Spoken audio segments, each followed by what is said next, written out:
ಕೇಂದ್ರ ಬಜೆಟ್ ಮಂಡನೆಗೆ count down ಪ್ರಾರಂಭವಾಗಿದೆ. ಸರಿಯಾಗಿ 11 ಗಂಟೆಗೆ ಬಜೆಟ್ ಅನ್ನು ಓದುವ ಪ್ರಕ್ರಿಯೆಯನ್ನು ಪ್ರಾರಂಭ ಮಾಡಲಿದ್ದಾರೆ ನಿರ್ಮಲಾ ಸೀತಾರಾಮನ್.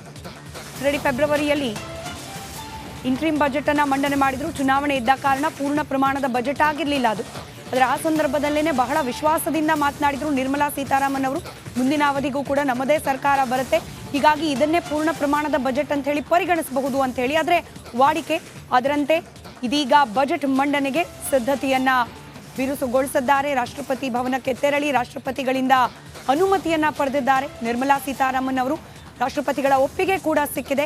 ಆ ಸಂದರ್ಭದ ದೃಶ್ಯವನ್ನ ಗಮನಿಸ್ತಾ ಇದ್ದೀರಿ. ಫಾರ್ಮಲ್ ಪ್ರೊಸೀಜರ್ ಇವೆಲ್ಲವೂ ಕೂಡ ಕಾಲಾನುಸಾರವಾಗಿ ನಡ್ಕೊಂಡು ಬಂದಿರೋದು. ಬಜೆಟ್ ಮಂಡನೆಗೆ ಪೂರ್ವಭಾವಿಯಾಗಿ ರಾಷ್ಟ್ರಪತಿಗಳನ್ನ ಭೇಟಿಯಾಗೋದು, ಅವರಿಂದ ಈ ಬಜೆಟ್ ಮಂಡನೆಗೆ ಅನುಮತಿಯನ್ನ ಕೇಳೋದು, ಇದೆಲ್ಲವೂ ಕೂಡ. ಇದಾದ ನಂತರದಲ್ಲಿ ಈ ಉತ್ತರ ಭಾರತದ ಸಂಪ್ರದಾಯದಂತೆ ದಹಿ ಶಕ್ಕರ್ ಅಂದರೆ ಮೊಸರು ಹಾಗೆ ಸಕ್ಕರೆಯನ್ನು ತಿನ್ನಿಸಿ ಶುಭವನ್ನ ಕೊಡ್ತಾರೆ ರಾಷ್ಟ್ರಪತಿಗಳು. ಆ ದೃಶ್ಯವನ್ನ ಕೂಡ ನೀವು ಗಮನಿಸ್ತಾ ಇದ್ದೀರಿ.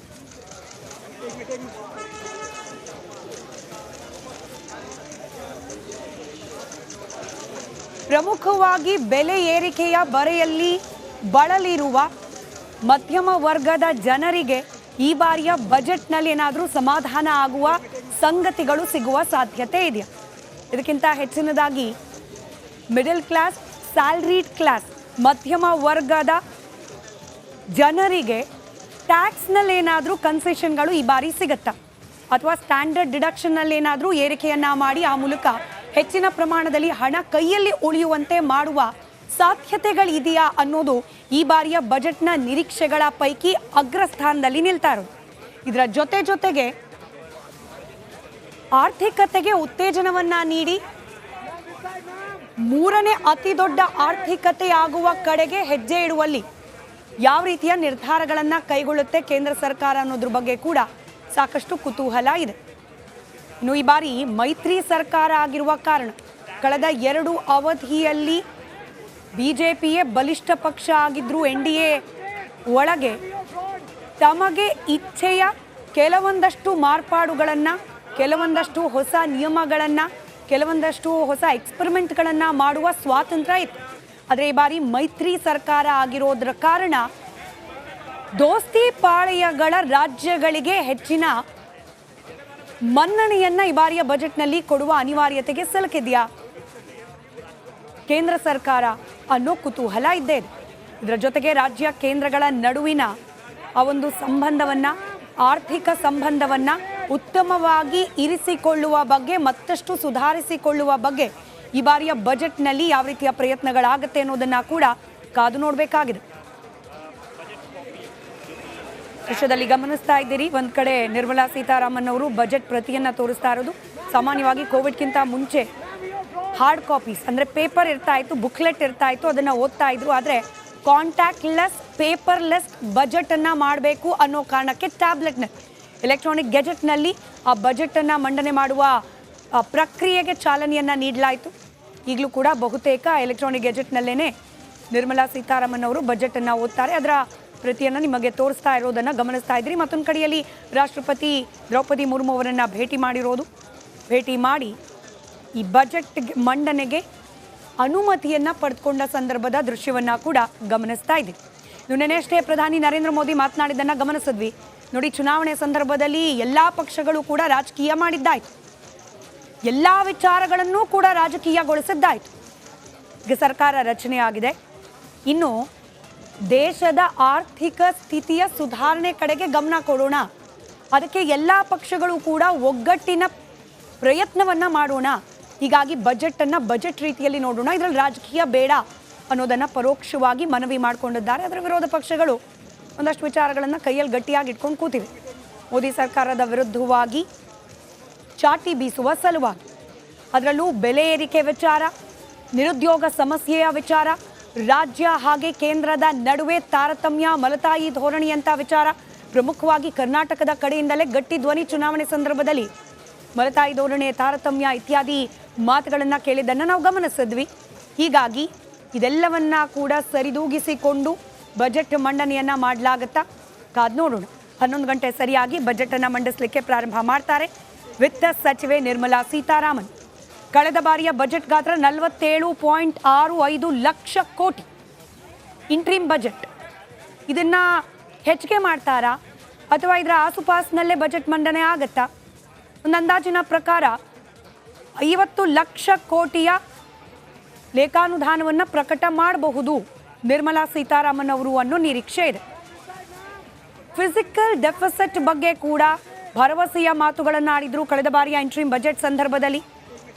ಸರಿಸುಮಾರು 5.9ರಷ್ಟಿರುವ ಫಿಸಿಕಲ್ ಡೆಫಿಸಿಟನ್ನು 5.4ಕ್ಕೆ ಇಳಿಸುವ ಪ್ರಯತ್ನವನ್ನು ಮಾಡಲಾಗುತ್ತೆ ಅಂತ ಹೇಳಿ, ಅಂದರೆ 0.5ರಷ್ಟು ವಿತ್ತೀಯ ಕೊರತೆಯನ್ನು ಇಳಿಸುವ ಪ್ರಯತ್ನ ಮಾಡಲಾಗುತ್ತೆ ಅಂತ ಹೇಳಿ. ಹೀಗೆ ಮಾಡಬೇಕು ಅಂದರೆ ಸರ್ಕಾರದ ಆದಾಯವನ್ನು ಹೆಚ್ಚಿಗೆ ಮಾಡಿಕೊಳ್ಳಿಕ್ಕೆ ಒಂದಷ್ಟು ಕ್ರಮಗಳನ್ನು ಮಾರ್ಗಗಳನ್ನು ಹುಡ್ಕೊಳ್ಬೇಕು. ಇಲ್ಲದೆ ಹೋದರೆ ಸರ್ಕಾರದಿಂದ ಮಾಡುವ ಖರ್ಚಿಗೆ ಕಡಿವಾಣ ಹಾಕೋ ಪ್ರಯತ್ನ. ಆದರೆ ಸದ್ಯಕ್ಕಿರುವ ಮೈತ್ರಿ ಸರ್ಕಾರದ ಸ್ಥಿತಿಗತಿಯನ್ನು ಗಮನಿಸಿದಾಗ ಹಾಗೆ ಬಡ ಮಧ್ಯಮ ವರ್ಗದ ನಿರೀಕ್ಷೆಗಳನ್ನು ಗಮನಿಸಿದಾಗ ಎರಡೂ ಕೂಡ ಕಷ್ಟ ಸಾಧ್ಯ. ಖರ್ಚನ್ನು ಕಡಿಮೆ ಮಾಡಿಕೊಂಡ್ರೂ ಕೂಡ ನೇರವಾಗಿ ಜನಸಾಮಾನ್ಯರ ಮೇಲೇ ಪರಿಣಾಮ. ಹಾಗೆ ಟ್ಯಾಕ್ಸೇಷನನ್ನು ಏರಿಕೆ ಮಾಡುವ ಪ್ರಯತ್ನವಾಗಿ ಆದಾಯವನ್ನು ಹೆಚ್ಚಿಗೆ ಮಾಡಿಕೊಳ್ಳೋ ಪ್ರಯತ್ನ ಮಾಡಿದ್ರೂ ಕೂಡ at again middle class salaried class ಜನರ ಮೇಲೇ ಹೆಚ್ಚಿಗೆ ಹೊರೆ. ಹೀಗಾಗಿ ವಿತ್ತೀಯ ಕೊರತೆಯನ್ನು ಕಡಿಮೆ ಮಾಡುವ ಪ್ರಯತ್ನವನ್ನು ಯಾವ ರೀತಿ ಮಾಡ್ತಾರೆ ಈ ಬಾರಿಯ ಬಜೆಟ್ನಲ್ಲಿ ಅನ್ನೋ ಸಹಜ ಕುತೂಹಲ ಇದ್ದೇ ಇದೆ. ಇದೆಲ್ಲದರ ಜೊತೆಗೆ ಬಹಳ ಮುಖ್ಯವಾಗಿ ಕೃಷಿ ಕ್ಷೇತ್ರ ಬಹಳ ನಿರೀಕ್ಷೆ ಇರೋದು ಕೇಂದ್ರ ಸರ್ಕಾರದಿಂದ ನೀಡಲಾಗುವ ಕಿಸಾನ್ ಸಮ್ಮಾನ್. ಅದರಲ್ಲಿ ಒಂದಷ್ಟು ಏರಿಕೆ ಮಾಡಬಹುದಾ?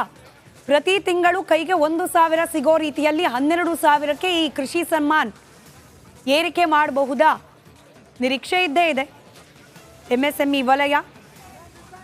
ಎಂಎಸ್ಎಂಇ ವಲಯದಿಂದಲೂ ಕೂಡ ಬೆಟ್ಟದಷ್ಟು ನಿರೀಕ್ಷೆ. ಅದರಲ್ಲೂ ಬಹಳ ಚರ್ಚೆ ಆಗ್ತಾ ಇರೋದು ಈ 45 ಡೇಸ್ ಪೇಮೆಂಟ್ ರೂಲ್.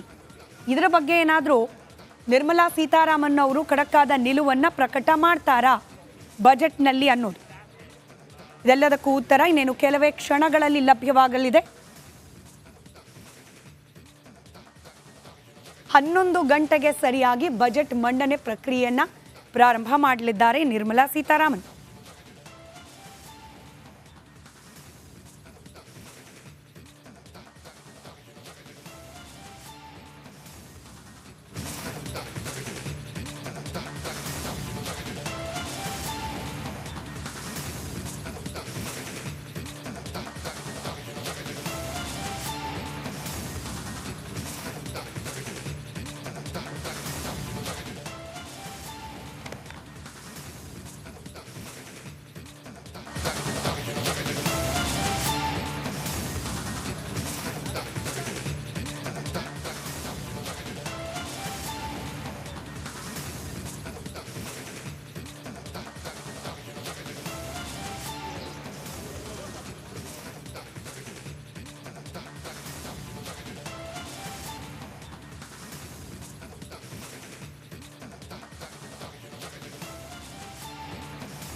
$15 ಲಕ್ಷಕ್ಕೂ ಮೀರಿದ ಆದಾಯ ಇರುವವರಿಗೆ 30% ಟ್ಯಾಕ್ಸೇಷನ್, ಇದನ್ನು ಕಡಿಮೆಗೊಳಿಸಬೇಕು.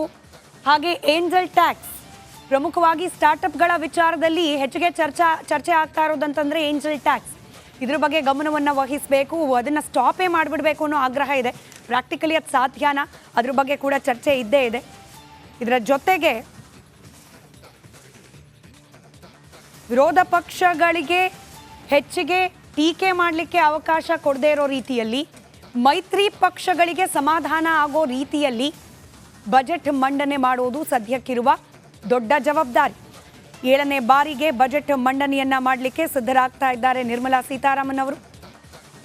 ತಮ್ಮ ಸಹೋದ್ಯೋಗಿಗಳ ಜೊತೆಯಲ್ಲಿ, ಫಿನಾನ್ಸ್ ಡಿಪಾರ್ಟ್ಮೆಂಟ್ನ ಆರ್ಥಿಕ ಇಲಾಖೆಯ ಸಹೋದ್ಯೋಗಿಗಳ ಜೊತೆಯಲ್ಲಿ ಮಾಧ್ಯಮಗಳ ಕ್ಯಾಮ್ರಾಗೆ ನಿರ್ಮಲಾ ಸೀತಾರಾಮನ್ ಅವರು ಆ ಬಜೆಟ್ನ ಪ್ರತಿಯನ್ನ ಪ್ರದರ್ಶನ ಮಾಡ್ತಾ ಇರುವ ದೃಶ್ಯವನ್ನ ಗಮನಿಸ್ತಾ ಇದ್ದೀವಿ. ಇನ್ಫ್ಲೇಷನ್, ಹಣದುಬ್ಬರ, ಇದಕ್ಕೆ ಕಡಿವಾಣ ಹಾಕಲೇಬೇಕಾದ ಪರಿಸ್ಥಿತಿ. ಅದಕ್ಕಿರುವ ಮಾರ್ಗಗಳೇನು, ಬಜೆಟ್ನಲ್ಲಿ ಇದಕ್ಕೆ ಕೊಡುವ ಉತ್ತರಗಳೇನು, ಹಾಗೆಯೇ ಆರ್ಥಿಕ ಬೆಳವಣಿಗೆಗೆ ಉತ್ತೇಜನವನ್ನು ನೀಡುವ ನಿಟ್ಟಿನಲ್ಲಿ ಈ ಬಜೆಟ್ನಲ್ಲಿ ಕೈಗೊಳ್ಳುವ ಕ್ರಮಗಳೇನು,